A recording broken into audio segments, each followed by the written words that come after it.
Welcome, everyone, to another episode of Plastic Cards Podcast, the show where we break down the video game news of the week. My name is Fonze.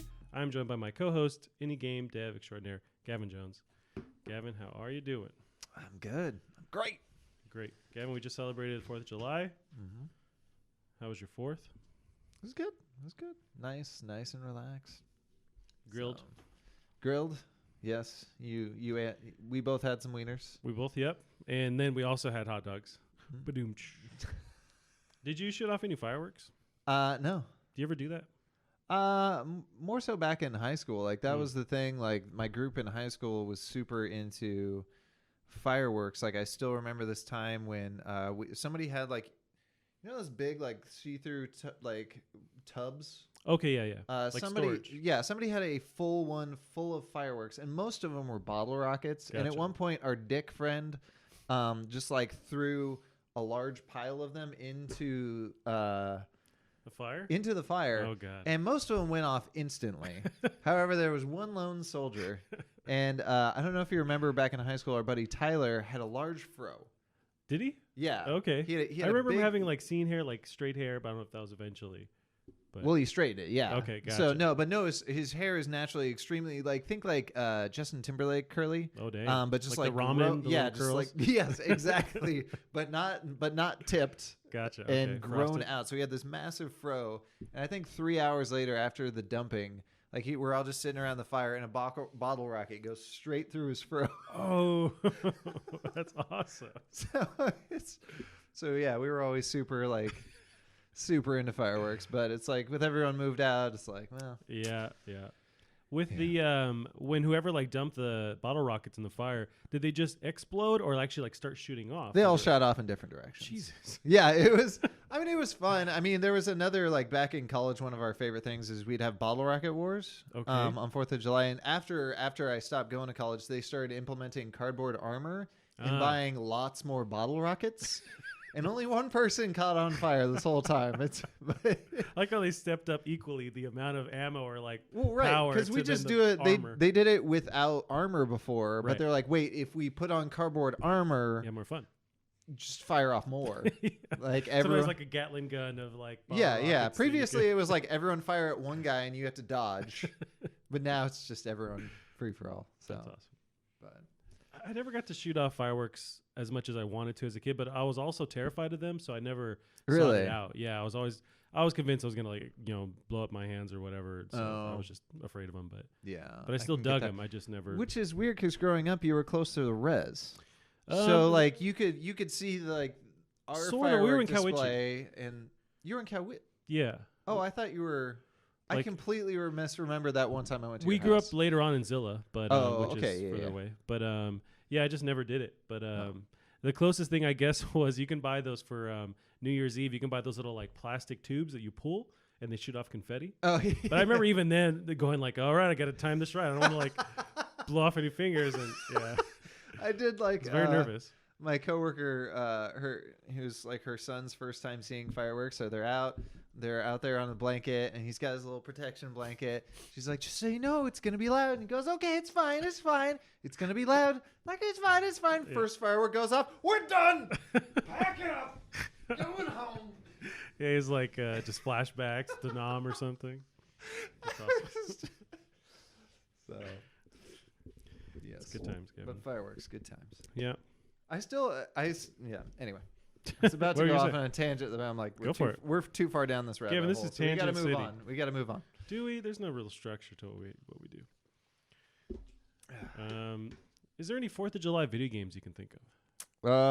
God, there has to be. Right? There absolutely. I mean, but the first thing that pops into my head, even though I don't believe it has anything to do with 4th of July, is Metal Wolf Chaos. Just because it's the most American patriotic game.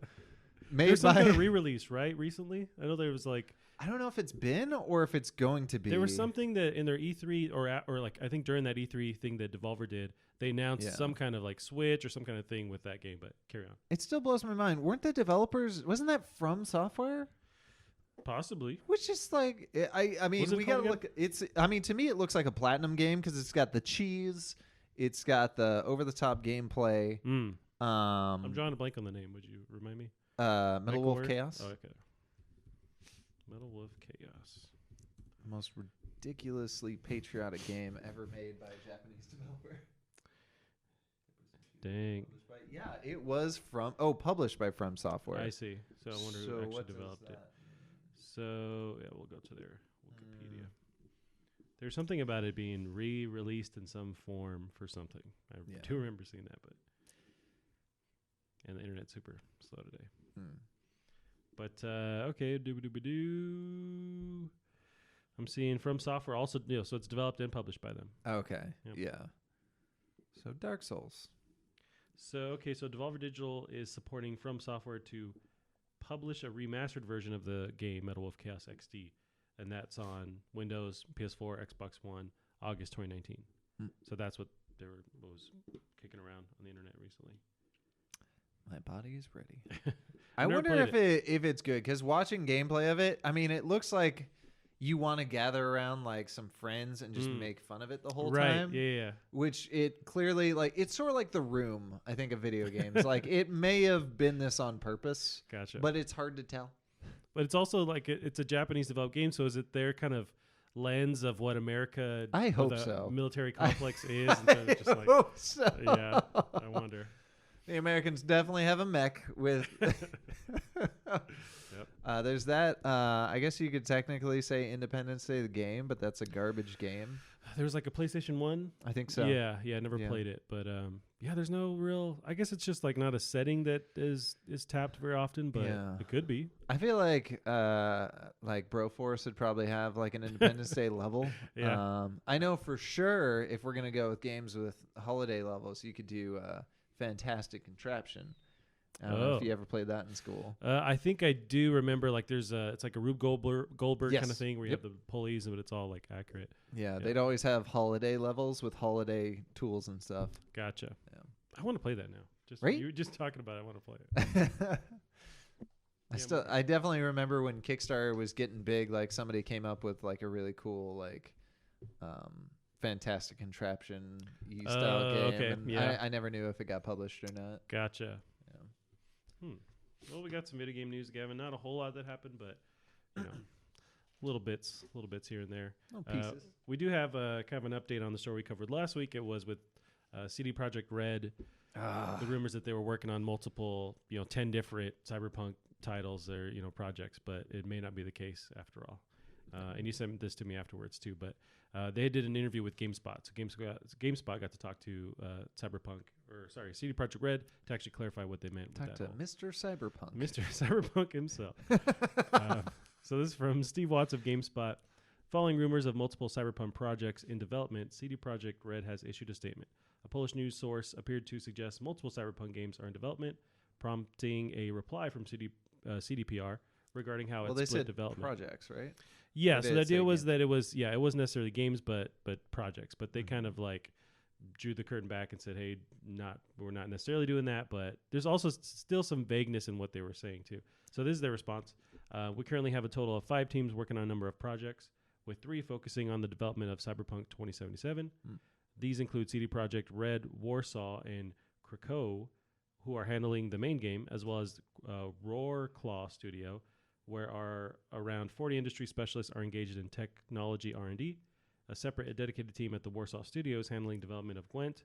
The final team is Spoko, which is currently working on a yet unannounced mobile project. So not necessarily separating all those into actual Cyberpunk titles or projects, but they're all just working on their own stuff. Yeah. I think that last one, the Spoko, the unannounced mobile project, I would imagine that's their Gwent reiteration of Cyberpunk, right? Like some kind of it could be like that. Potentially. I would hope if they are going to do something like that they potentially like really mix it up and make it feel different than Gwent. Yeah. The other thing that'd be interesting. So I watched this quick rundown by, I forget his name. He's some guy from Polygon that makes the most ridiculous videos. But he did sort of a rundown of Cyberpunk 2020 as sort of a primer for Cyberpunk 2077. Gotcha. For sort of stuff we know about this universe. And one of the things he mentioned was hacking in Cyberpunk 2020. I guess was like, it was sort of one of those like, it was like you went into this digital like you were like knights and stuff fighting like dragons and goblins and stuff, and almost that's like how you visualizing the hacking somewhat. Right, yeah. So like a very old school kind of thing, like you think like with Swordfish with the cubes, like where you're doing this ridiculous version of hacking that's nothing like hacking. So this would be, I mean, in my mind that just makes me think of like Mega Man Battle Network. I never played that. It was weird. Gotcha. You're surfing the net. You physically like ran around the net, and there'd be viruses that you had to bust. Oh, okay. Yeah, and I forget how you'd hack stuff. I think you'd look for keys on the net, but it was a super fun game. But it was just largely due to the gameplay and the graphics. Gotcha. I like that idea though. I'm a sucker for visualizing stuff like that, like code or hacking. There's been various things like that. The Matrix is one I think of. It's just like visualizing those components. That actually made me slightly annoyed though. The other day I watched a video on like accuracy of hacking in video games, and they had a professional hacker watching. And it was like, no, it's not very accurate. It's not very accurate. And they completely skipped the Matrix game that was made side by side with the Matrix 2 movie. Oh yeah. Had a hacking game where you're literally in a console, entering passwords, trying all this stuff. Like it was I forget what that looked like. It was legitimately a DOS console. Yeah. Like it was fantastic, and they skipped it. Man. That's pretty neat. I do remember that. I think you take over, is it Niobe? It's like Jada Pinkett Smith's character, and then the other dude she's with. They're like, and them kind of tying between the sequel. But it was good. Was it Enter the Matrix? Because there's the Neo-based one. Ooh, I think it was Enter the Matrix. Yeah, and then eventually they did that was it. Somewhat of a reboot thing. I definitely remember showing my roommate Mitch the game because I'm like, dude, this game is amazing. You had to try it. And this was like 7 years after it came out. Maybe 7 because it was the GameCube. Yeah. And he tried it and he's like, this is a pile of garbage. How do you not Is it? I remember it more fondly than that, but I thought it was cool, but controls are pretty janky. I see. And like once you learn how to take advantage of the controls, you can do whatever. But yeah. I'm pulling up footage of this. Yeah, there's the hacking minigame. It's so cool. Yikes. Do you remember there was a Matrix Online that kind of came and gone? But it was like this fully populated world. You can go anywhere into every room. There wasn't anything in those rooms. Right. You can go into but city. You could go into literally every room. Right. Yeah. But everyone had powers too, and you had to manage those powers somehow. Yeah. But it seemed like a really cool idea. Yeah, it was a neat idea. I know they had to use procedural generation to create the city because they wanted to make it so big. Because it was like, what's the name of the city in the Matrix? Like Megaopolis or something? You might be right. I forget the actual name. I never took notice of that. Yeah, so it's supposed to be like New York, but more dense and even wider. Gotcha. So or maybe like LA, but more dense and wide. I don't know, some sort of combination of the two. But it was huge, and so they had to procedurally generate this huge city. Gotcha. And well, with the Matrix 2, you could play around with the fact that you're in a simulation, so you can have stuff render. I feel like you can just play with that. You can have things repeat all the time and just say, "Oh, it's the Matrix being wonky." Right. Like you can lean into that if all you really glitches are intended. Right. Yeah. Interesting. Apparently, it wasn't very good. Although I guess I saw a bit of footage of. I don't know whether it was them taking down the alpha or the game, but they like actually when they were taking down the game or the alpha, they had like an apocalypse event and like the sky started going dark and I think there was an eye or something like that in the sky and like. Cool stuff was happening to end it. That's cool. And that's great. For the 5 people left on the server. There was like 20 in the people I saw in the footage. Okay, that's cool. I do like, when they're just kind of just supporting that group that holds on.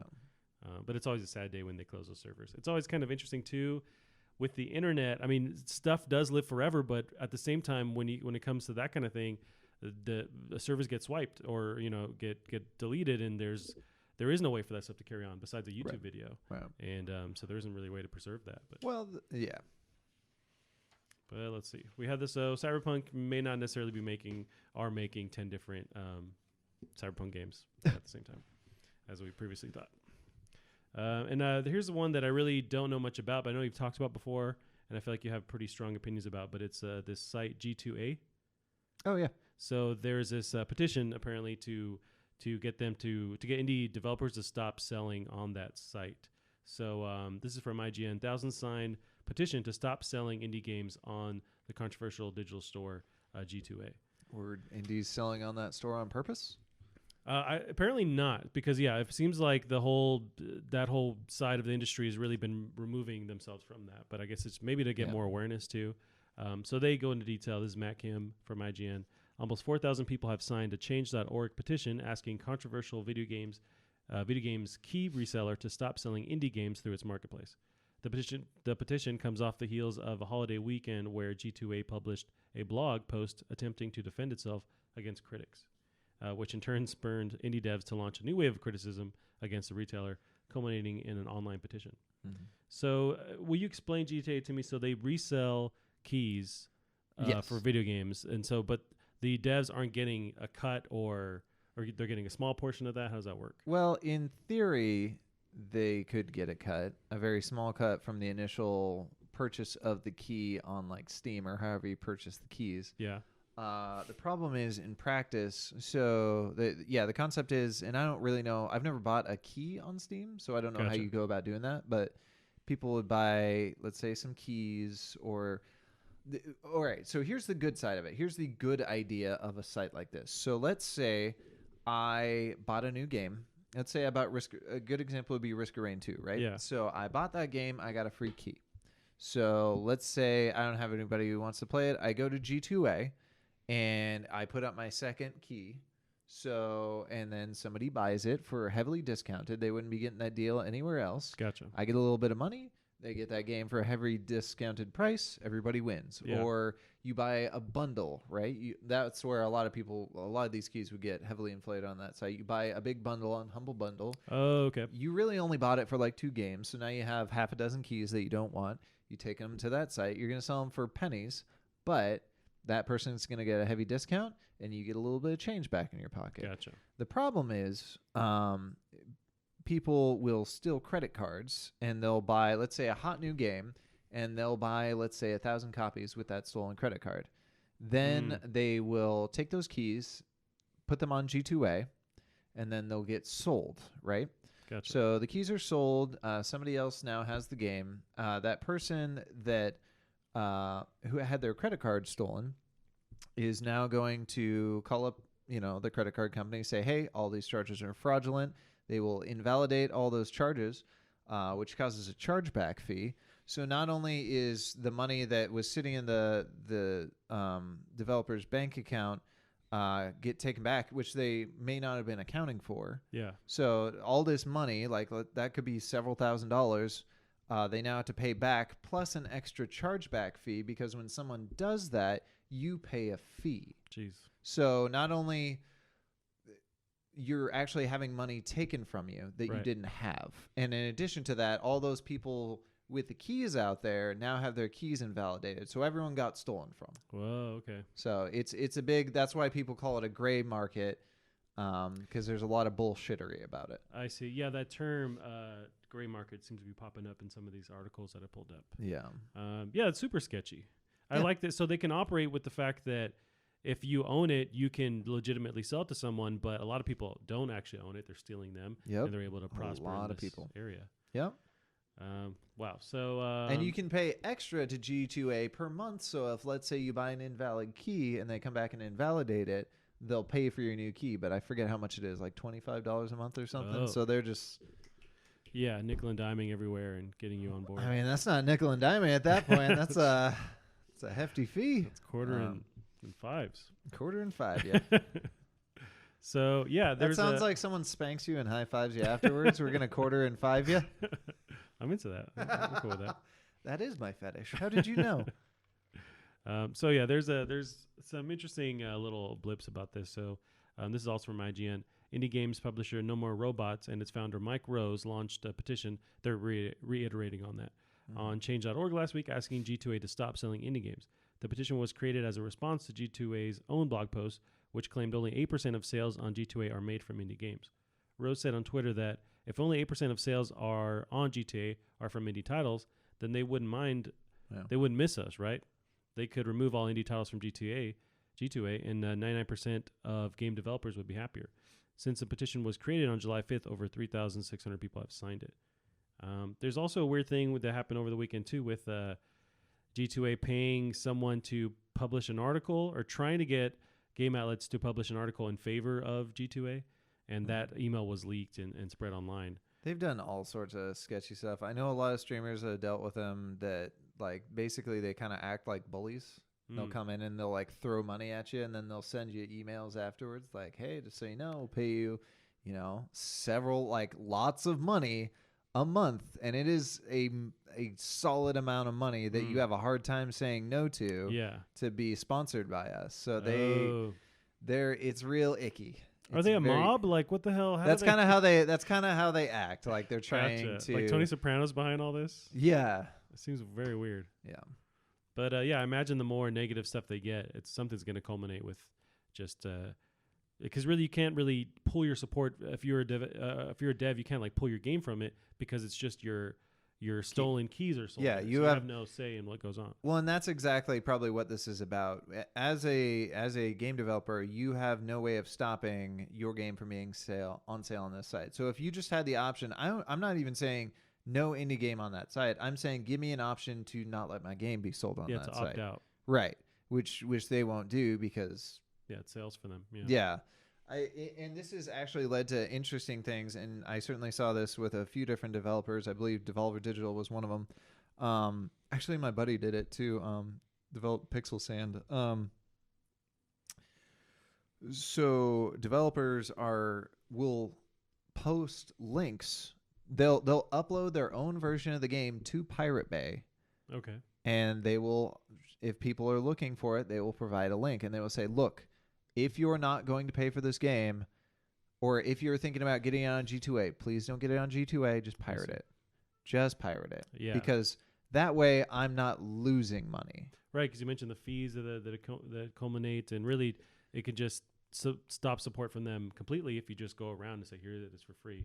You don't have to deal with them at all. Exactly. And the other cool thing with that is a lot of developers, when they do publish it to Pirate Bay, because the problem with Pirate Bay is you get a lot of stuff that are packed with viruses or adware or malware, stuff like that. So they'll post their own link to their own uploaded version and say, look, it's clean.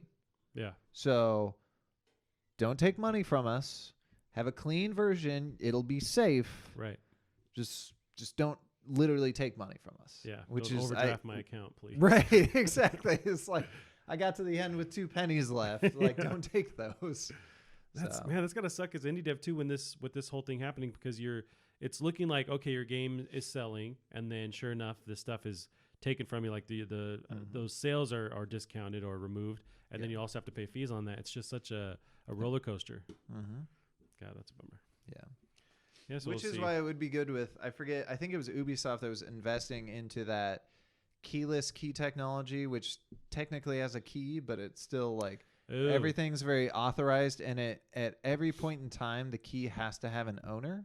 Gotcha. And it would make it so much safer. So you can't just have G2A be the owner, because you can deauthorize that. Gotcha. And so yeah, it was a really nice technology that would make it so gray market establishments could be ridden with, and if you are one of those ones using stolen credit cards, they can track you, and you can never buy a game ever again. Gotcha. And it's absolutely brilliant. That's really cool. That kind of reminds me, it may not be the same thing happening, but with Bitcoin, there's a way to digitally tie stuff to a person, so it follows with them. So it's a digital thing. Doesn't that get rid of part of the point?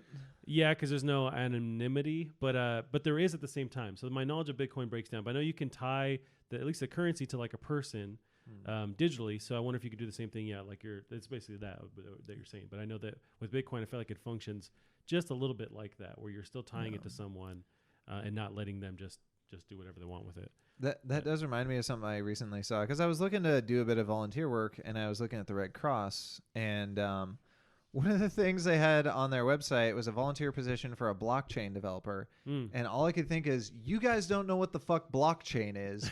This is not useful to you. Like, there's no...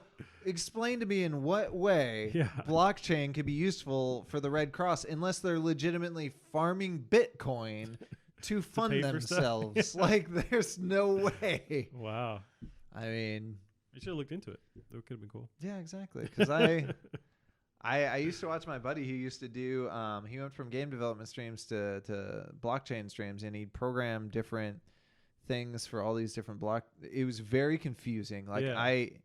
and even just Bitcoin alone is confusing enough. Like when he's merging multiple versions and he had this thing would automatically trade the stocks into each other because there's whole going throughout all the different coins, buying and selling when they're high and low and having it happen automatically. I'm like, I don't understand any of this. This is magic. Yeah. Wow. And half of it's not safe. Yeah. Like, Interesting. Probably more than half of it. Like there were some places that were legitimately like inflating their value and like it was all sorts of shady stuff. Just like intentionally or playing the game that way and then pulling stuff out. Yeah. I'm an idiot. I don't know how it works. Yeah, so that's G2A. We got G2A. This one was interesting. I don't know if you caught this. Apparently, a lot of the internet didn't catch it, but there's in Zelda Breath of the Wild, there's a Wind Waker Easter egg. I need to go there. Yeah, so apparently it's like it's a little island you can find. So GameSpot writes, and then we'll actually find the video too. But GameSpot talks about this. So YouTube channel Game Explain was in the middle of filming a separate Breath of the Wild video while toiling around Lurelin Village, a little seaside village just south of the game's map. Deja vu sets in when looking at Lurelin Village because it looks like Outset Island, the Wind Waker starting location. So much looks the same. The trees in their location, the houses in their location, the ladder in its height, even the formation of the mountainous backdrop. This coincidence is uncanny, especially when the camera pans around to reveal just how much of Lurelin resembles Outset. So I'm going to pull this video up here. But I didn't catch it, but I also didn't play Wind Waker at all. So right. And I wonder if I went to this area or not. I feel like I explored this map really well. If there were any cool things on the edges, I feel like I saw most of them. Yeah. The thing I do kind of dislike about this, because it is near the ocean, this does disprove my theory that this game is a prequel to Wind Waker. Gotcha. That was always because of all the mountains. I figured eventually the world would flood and the top of the mountains would be the islands, which is sort of, I believe, how it works in Wind Waker. Those are the tops of mountains. But since this is next to the ocean, this sort of disproves that. I mean, that would be many years later, so it could be rebuilt. But yeah, it largely disproves my theory. So with Game Explain, they're overlapping this area in question in Breath of the Wild with the Wind Waker footage. There's the ladder. Yes. It's pretty dope. I always felt like, at least now at the point with the branching storylines in Zelda, I feel like with Breath of the Wild, there was more of like an homage to all of them and less them trying to fit everything together. I feel like, I don't know, I get the vibe that they're just trying to, pay homages and then just kind of move forward with the different design. I am curious. See, I'm a little bit disappointed that it seems like they're bringing Ganon back. Because that was sort of the plot of the game was Ganon has given up his ability to come back and expended all his energy to become this mega beast that's more powerful than he's ever been. So when you kill him, and now it looks like they're bringing him back as Ganon instead of Ganondorf. In the sequel. Right. And it's like, that would have been really cool if you legitimately murdered him. He's done. He can't come back ever. And that caps off one of the timelines. Ooh, interesting. That would be such a cool thing. And they haven't said which timeline it rests in either. Like the sequel or just Breath of the Wild? Breath of the Wild. Yeah, they have not said. And there's evidence that it fits in all three. And is there 3 or 4 of them? Yeah. There's 3, yeah. So after, unless it's before, but I don't believe it is. But yeah, so we think they think it's in one of the 3, but there's evidence for all 3. So gotcha. I just think that'd be really cool if they capped off. He's done, finito. Now we've got 2 plot lines left. Right. Where can we go with that? Yeah, that's super interesting. Yeah, but apparently a lot of people did not see this. I didn't know it was there. I didn't know it. I can't believe it was this long. That's what 2 years? 2 years, yeah, at least. Sure, a few people noticed, but clearly they didn't make a video get about hype on the internet about it. So it doesn't count. I thought you'd get a kick out of that, Gavin. Yeah, that's good. That was such a good game. You never played Wind Waker? No, I need to go back. There's like a lot of things. Really, there isn't a whole lot left that's locked onto the Wii U, but that's one that is locked onto the Wind Waker remake. Yeah. And that's one which apparently that was like to test to see. I guess remaking that was sort of them testing out the engine to see if they could make Breath of the Wild, I guess. Oh, okay. But that would be one, if it does come out, you have to play it. It's especially the remake, because the original, the end was such a bullshit grind, and they fixed it. In Wind Waker? In Wind Waker, yeah. And that was the most bullshit part of the game was in the end you had to assemble a Triforce, one of the pieces. Okay. And that took like 20 hours. Gotcha. And none of it was fun. That sucks. So they fixed that. Yeah. But I do remember liking the art style and not being turned off when I don't know if I read in a magazine or just when I had finally seen that, that the art style they're going with. I dug it. I liked the cartoony nature, but I know it lit the internet on fire. Nobody wanted to see that. It did, yeah. I was super excited about it, but I was also still a kid. So I'm right. like, this is like right up my alley. It's new. Adorable. It's fresh. I just thought it looked so pretty. Yeah. It was so pretty. And cell shaded stuff holds up. Yes. Still holds up. So we got some news about a Batman Arkham collection re-release, Gavin. I don't know if you played the Batman Arkham games. Played 1 and 2. Gotcha. So this is the core Rocksteady releases that came out. So they're re-releasing them all 3 together. So it's a Batman Arkham collection re-releases 3 Rocksteady games this September. This is from IGN, Matt Purslow. All 3 of the core Rocksteady Batman Arkham games are being re-released for Xbox One and PS4 this September. The Batman Arkham collection contains the remastered versions of Batman Arkham Asylum and Batman Arkham City, which were previously released for PS4, Xbox One, as a return to Arkham collection, as well as Batman Arkham Knight. Thought it was pretty cool. I don't know if I'll get into them. I always kind of dabble with each of them, and they just never latched on enough for me to like keep playing them. But it's a shit ton of content. It's part of the problem. Like, especially after 1. I feel like 1 was a perfect. Honestly, I feel like it was a perfect game. And that's where you just locked 1? In. No. I think I played more of not Arkham City, but the one before that. I think it was the last Rocksteady one. I think that was Arkham City was 2. Oh, okay. There's some Knight. Is it Arkham Knight? Maybe. I think that was like 3 or 2.5. Gotcha. Okay. Because there was sort of that middle one where they stopped having what's his name play the Joker. Mark Hamill didn't play the Joker. Okay. And then everyone was like, not good enough, even though I thought he was fucking perfect. Yeah. And then they brought him back, I think, for the 4th one. Or gotcha. I would say 3rd one because that one without Mark Hamill is like a half game. Okay. But yeah, 1 was big, but it wasn't too big. And it also the world kept evolving as you were doing stuff. So like Poison Ivy stuff would take over some of the level, or stuff would get iced over, if I remember correctly. Like stuff would genuinely change, so it felt like what you were doing was helping, or in a lot of cases hurting, and stuff was just devolving. It was getting crazy. I like that mechanic. That's cool. Yeah, it was good. So that's coming down the pipe, Gavin. We have some Shenmue 3 drama, and I wanted to get your take on it. So this is also from IGN. This is Shenmue 3 Steam keys will not be offered to backers at launch. Stretch goal canceled. So following the news that Shenmue 3 developer WiseNet will offer, is it WiseNet? I don't know. Yeah. How's it spelled? So it's YSNET. Developer WiseNet.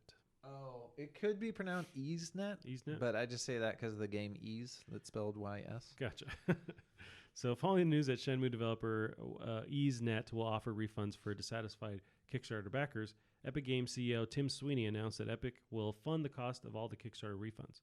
Furthermore, Sweeney says future games that become Epic Games Store exclusives after an initial crowdfunding campaign that promises availability on other PC platforms will also be covered by Epic, either by making sure the keys are available for other platforms in advance or through guaranteed refunds at the time of the Epic exclusivity announcement.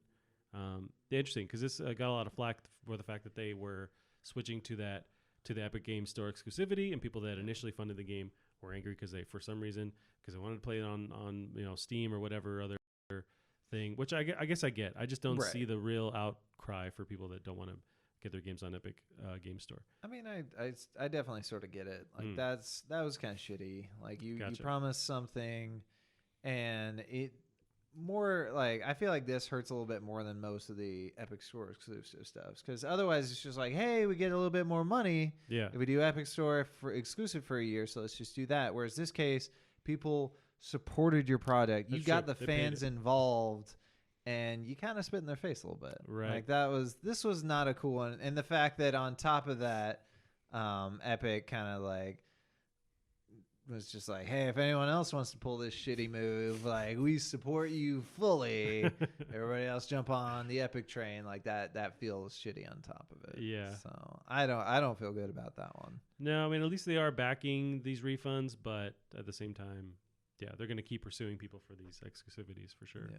Do you think like the Fortnite team is just seeing all this money that Epic is throwing around willy nilly and just I wonder. being like, you guys, like, we're just sitting here crunching away, Yeah. and you're just fucking throwing it all over the place. Like, Right. They're like, no, we gave you 2 weeks off. What are we Yeah. fighting about it? We're good. here, 2 weeks off, back in the chains. Yeah. Yeah, I wonder. I don't know how they're divvying all these profits and stuff, but something tells me it's not directly going back to more dev time or just Not a chance. paying them more. But yeah, it's all going to Weezer, who's gonna do a right, live in game. Yeah. So this week we got Dr. Mario World coming out. I know you're kind of interested in that. I would check it out. Yeah. There is also. I'd buy it for $1. I think it's one of their free. I think it's one of their free to play, but I could be wrong. I'm gonna look that up right now because I'm not quite sure on the details. I'd definitely buy it for not $1.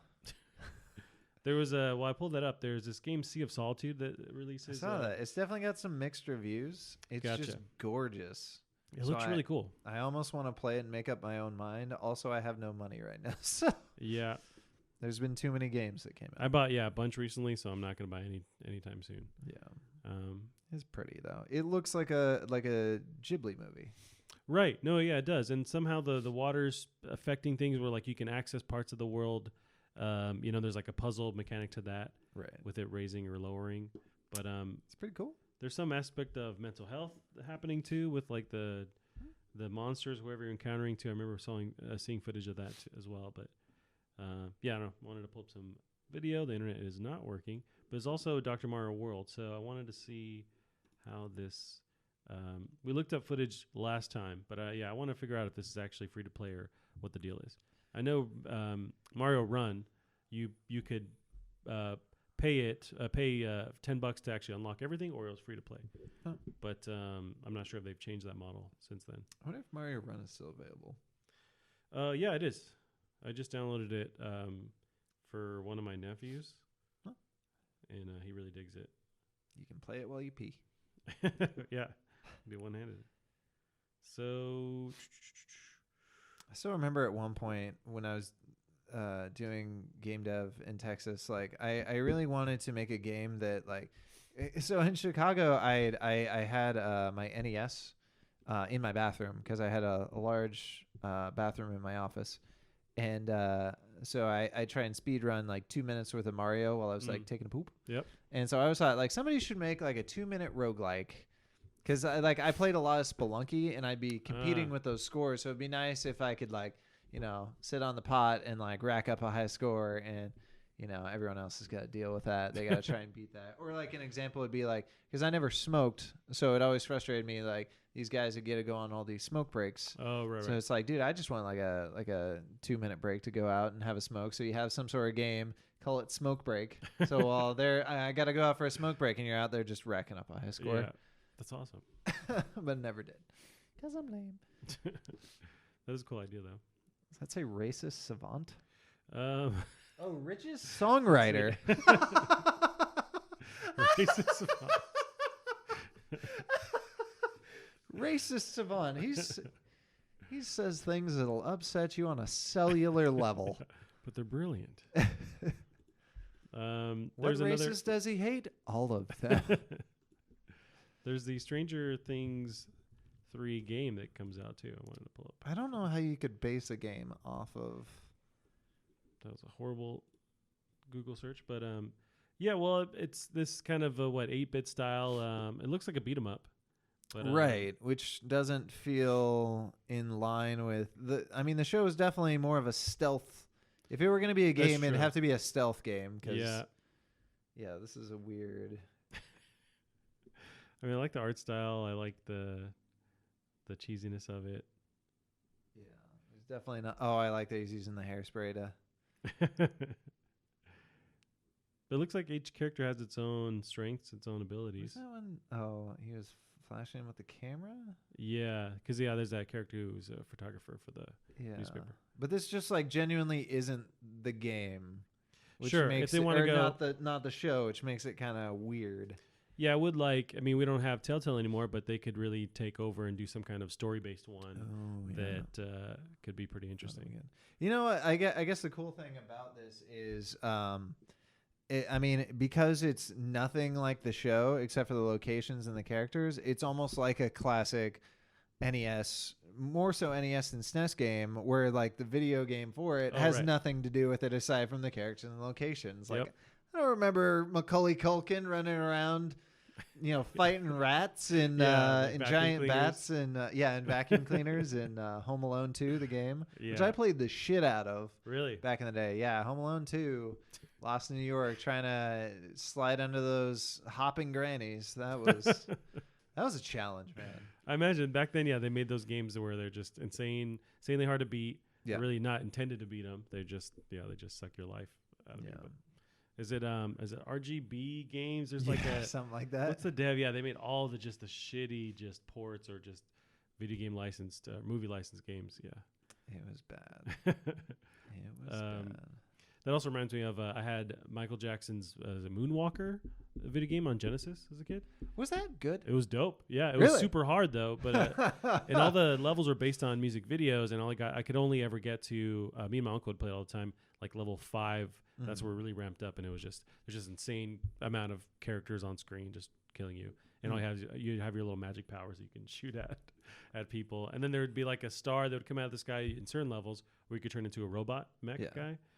It was nuts. It didn't make any sense, but it was pretty fun. That does. Now it's kind of reminding me of one of my favorite games on the NES growing up that had nothing to do with the property, which was Batman. It was like a Batman Joker Returns for the NES, where you have a wrist gun. And that's like how you fight is you're shooting everyone. I'm like, this is the least Batman. It was fucking dope. It was a good game. Had jack shit to do with Batman though, but it was a good game. That's awesome. I wonder if there's a series that Angry Video Game Nerd does on like all the Batman games. I think he skipped that one. Gotcha. I want to say, or he may have touched it. I think if he did touch it, he probably admitted that it was good. Gotcha. Because people like that one, and I think it had a SNES version. I can't remember what was better, the SNES version. I do remember a SNES version of maybe not that one, but it was one of the later Batman movie games tie-ins where there's like snow. It's like it was a Christmassy themed one, but the graphics look really cool. I forget the name of it, but I always remember the clowns and stuff looking really cool.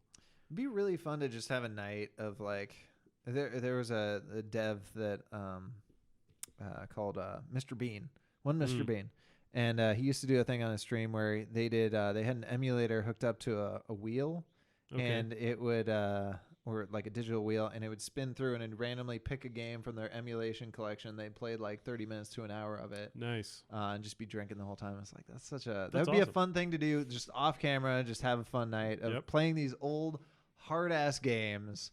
Just talking shit and drinking beer. Ruining our childhood. Like, Battletoads was actually terrible. I don't. That'd be awesome. What are you reading? Yeah, so IGN has their IGN first for Control. Yeah, and that comes out August, I want to say. This game, I get the feeling it's gonna be fucking brilliant. It looks very, very cool. I hear the shooting is actually their shooting aside from Max Payne, shooting has never really been their strong point. Yeah, if you look at what's the last one that they did with the TV tie-in, that was also Control. Not Control. It's Quantum Break, I think. I think so. Yeah, but the shooting was also kind of wonky with that. But they had these cool time-based puzzles and that whole thing. But yeah, you're right. So hopefully they kind of.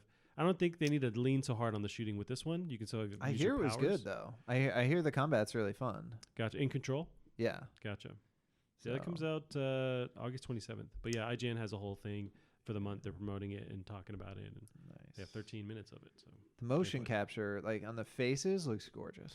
I imagine this is really one that has the ray tracing, right? Like I know. Has it? Yeah, there was a demo for the ray tracing. You're right, and I couldn't tell a fucking difference.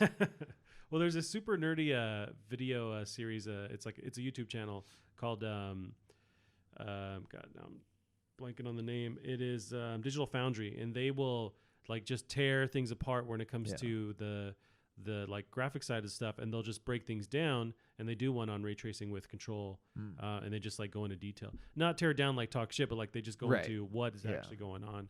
And I love watching it. It always goes over my head, but it's really cool. Yeah. They did a great video on. There's that little for E3 they had the Xbox showed off the next Halo game, and they kind of went into detail showing off. Okay, this is using in-engine stuff.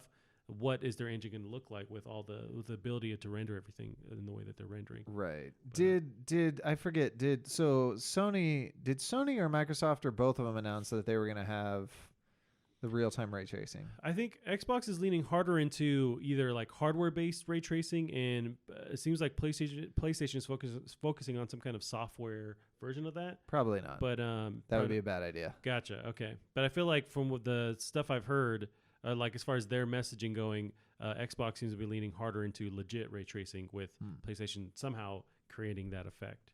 Interesting. Yeah, because with the PlayStation's announcement of some of their tech, they mentioned like using ray tracing for audio more than the visual aspect. Oh, that makes a lot of sense. Will it'd be easier, and it would make your audio a lot more accurate. Like I know that was a challenge.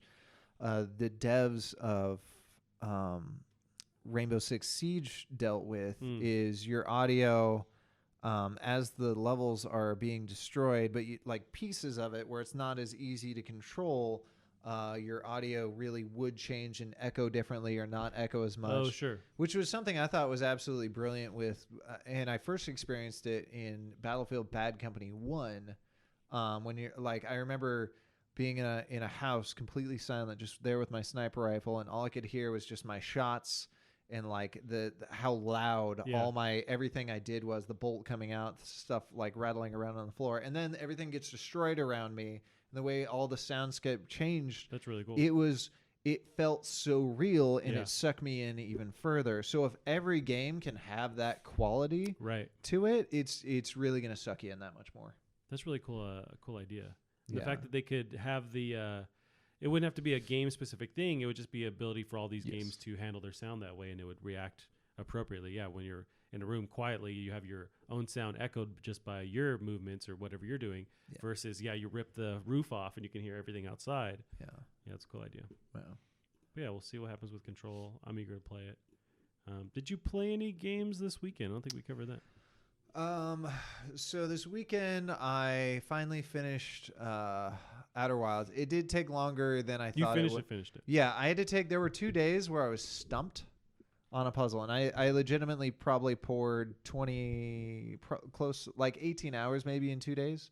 Gotcha. No, that's too many. We'll say 16.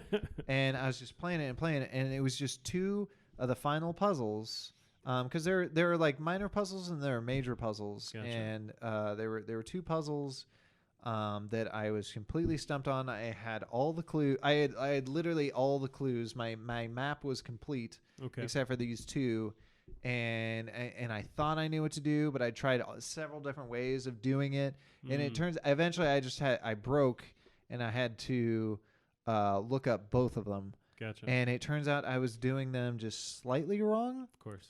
So I was a bit frustrated that because of stuff I had been trying was so close to that, I had learned it as no, that doesn't work. Oh, okay. So when I found out I was just doing it slightly wrong, that was a little bit frustrating. One of them I probably should have been able to figure out a little bit better on my own. I should have understood one of the rules a little bit better. Gotcha. But the other one, I was like, come on, guys. That was enough. There's a reason I was confused. That was not entirely my fault, but at the same time, I potentially could have figured it out. But yeah. But it was great. The ending is good.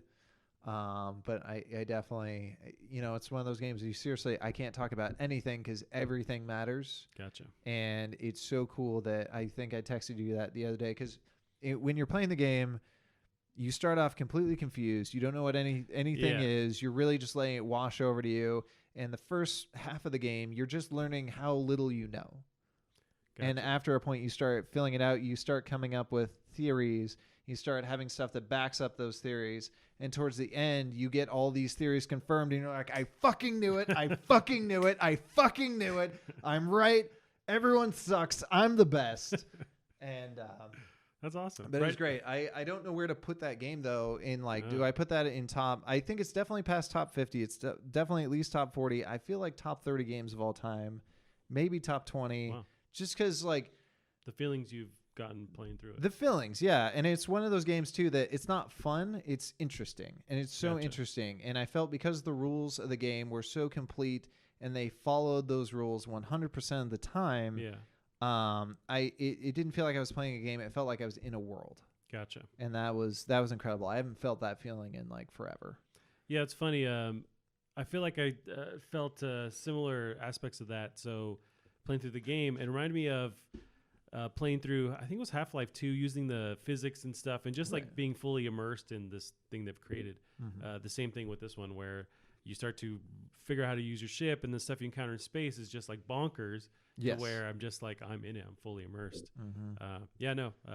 I would really want to finish it. Right now, I'm at that point you described where you just have the theories. I just have theories. Right. And maybe even not even enough knowledge to have a theory yet. And so I want it. It's interesting to picture knowing what happens, because I have no idea. Like, I don't even see how they're going to explain everything to me. I would love, when we get the cameras off, I would love to know some of your theories. Gotcha. Because I bet some of your theories are right. I won't confirm anything, but I bet some of your theories are right or in the ballpark of right. But it's definitely, by the end of the game, you'll know 100% everything about the game. Okay. And that's going to be a really cool feeling. So nice. It's good.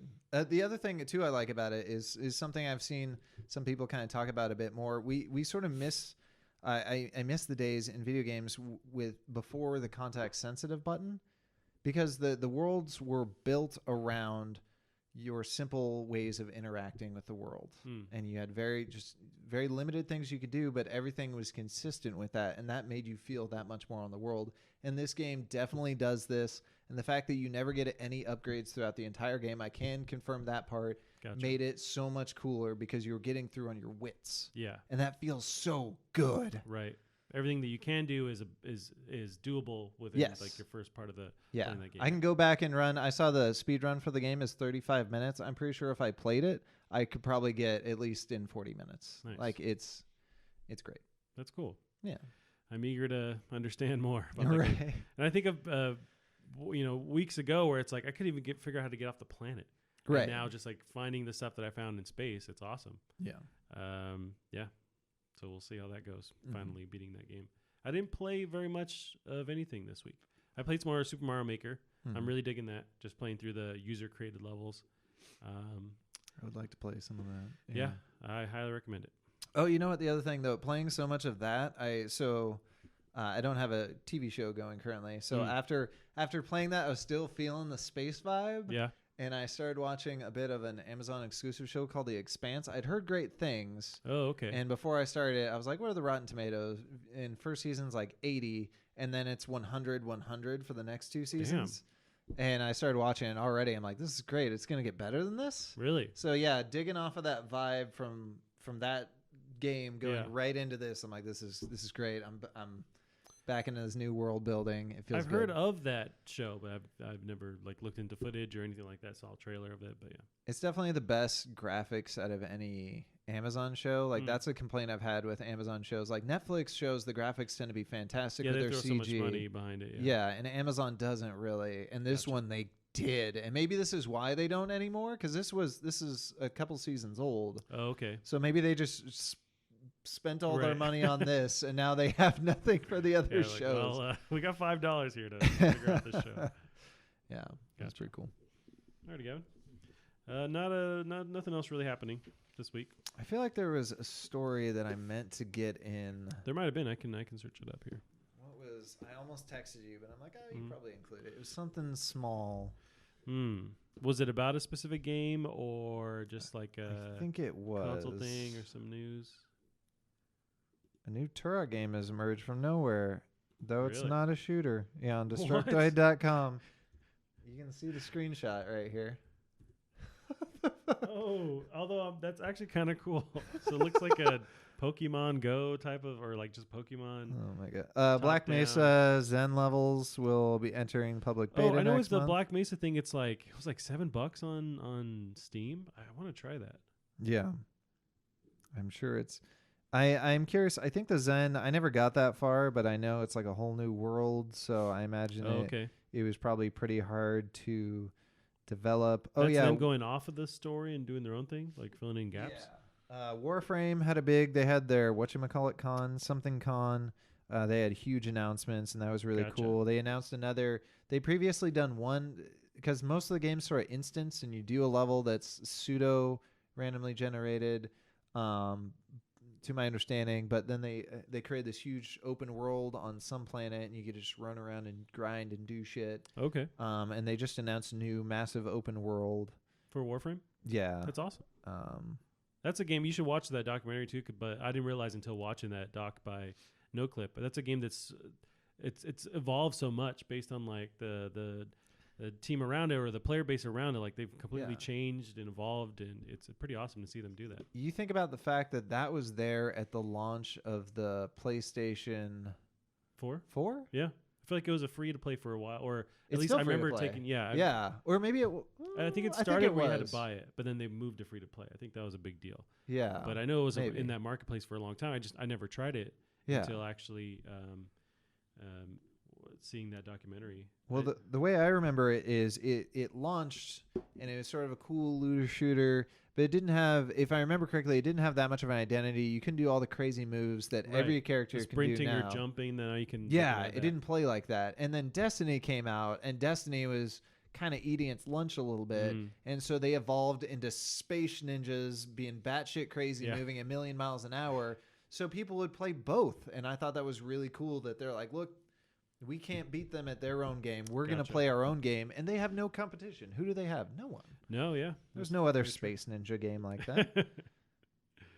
Yeah, so this is I just pulled up that article you mentioned about the Turok game. So it's from Destructoid. What the fuck is this?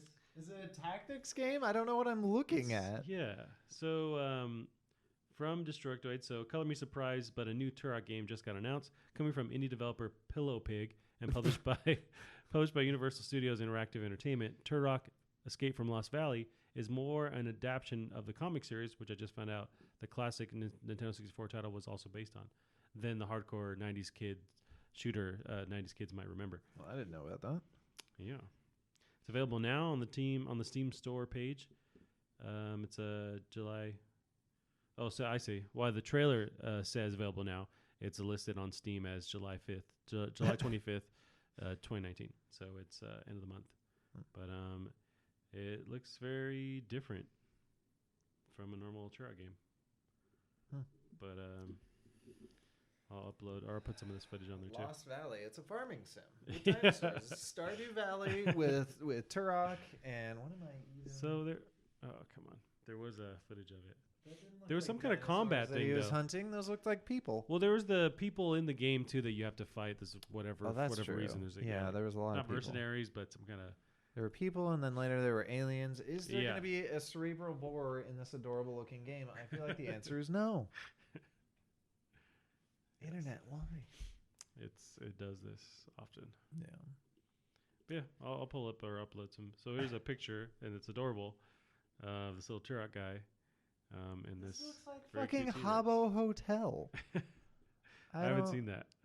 It was a game from back, before dial-up or before broadband. I can tell you that much. Looks like you can kind of decide where you shoot your arrow.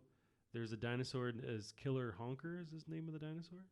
He's got a little health bar. No one asked for this. Who wants this? Okay, so here's the actual Is this trailer. even official? Apparently. So there's somewhat platforming. Oh, it's co-op too. Yeah, you're escaping damage or shooting. So I mean, there is, there's normal gameplay as far as like for a Turok game. There's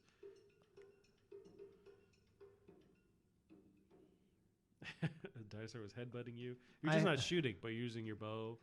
I hate to be the guy that's like, this isn't Turok, but that's not Turok. That's not Turok, no. What the fuck? No. But it's interesting, though. Next up is Turok Kart. I wonder if they just had this kind of this game. They're developing this, and they made the deal with, was it Universal? And they were able to get the license and then just kind of tack it on. This is the weirdest thing. Yeah. I don't even... I can't even. So it's made by Pillow Pig Games. Yeah, interesting. So we'll have to play it when it comes out. Gavaroni. I think someone lost the rights to the Turok. Now it's just public domain. Yep. Every game with a Native American character is now going to be called Turok. And you're playing as Andar? Yeah, that's the weird thing. So it's like there's like a co-op aspect to the one with the fro. As we all know, Turok was famous for his fro. Yeah, that's super weird. God. Yep. Alrighty, Gavin. Send it there. Where can they find you online, Gavin? You can find me at Drunk Devs on Twitter. Awesome. And I'm Fonzie Pants on Twitter as well. And we're Plastic Heart Pod on Twitter also. Alrighty, guys, that's it for this week. We'll see you later. Bye-bye.